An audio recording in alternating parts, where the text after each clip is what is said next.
My name is John Nganga. I'm a post-transplant. I had my kidney transplant in 2016, October. Yep, I'm from Hukuda Grade. So how did you find out you have chronic kidney disease? Well, I just went one day to the hospital, to a clinic, and I was told I had to do some tests.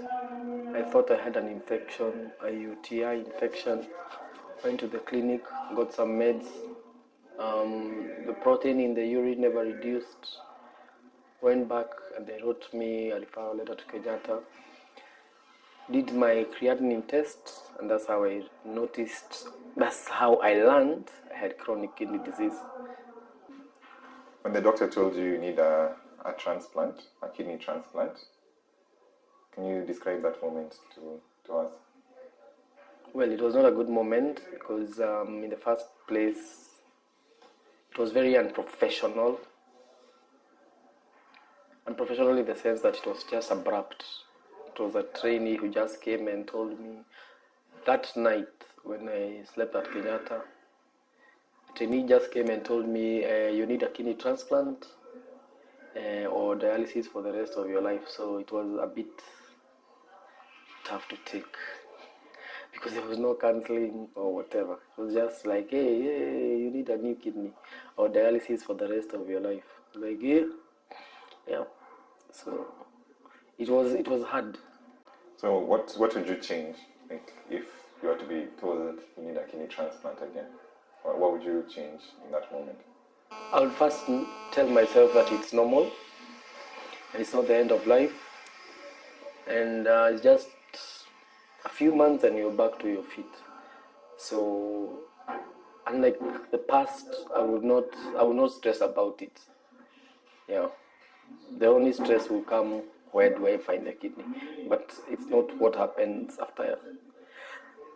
after I get a kidney. No. Yeah.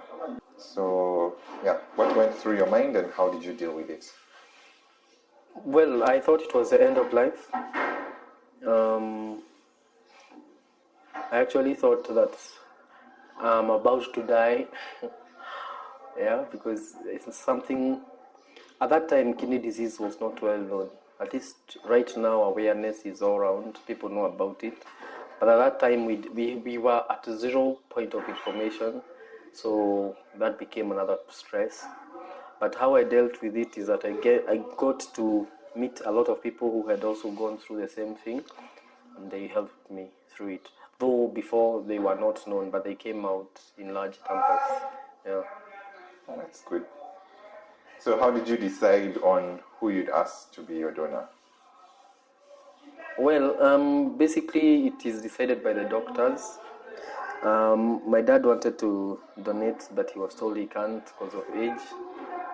But luckily enough, he had a lot of kids. So yeah, and they offered, but only one had the same blood group, him and my dad. So that's how I got to my donor, my smaller brother. Your smaller brother? Yeah. Okay. Are there any myths and misconceptions about organ donation or kidney transplant that you'd like to talk about? What are the main myths you've had? There's so many misconceptions that you can sell. I don't think, but that is one of them that I don't really appreciate, and the jokes about it. It's a misconception that I don't take lightly. The other misconception is that, especially for the ladies, if you have a transplant, you can't have kids. That is another misconception. You can have a transplant and be able to have kids. Yeah, and it's not even hard. The only thing is that you need a lot of attention from the docs, and you'll have your babies. Yeah, I think those are the two most that I've had. But what I'll say is that kidneys are not sold.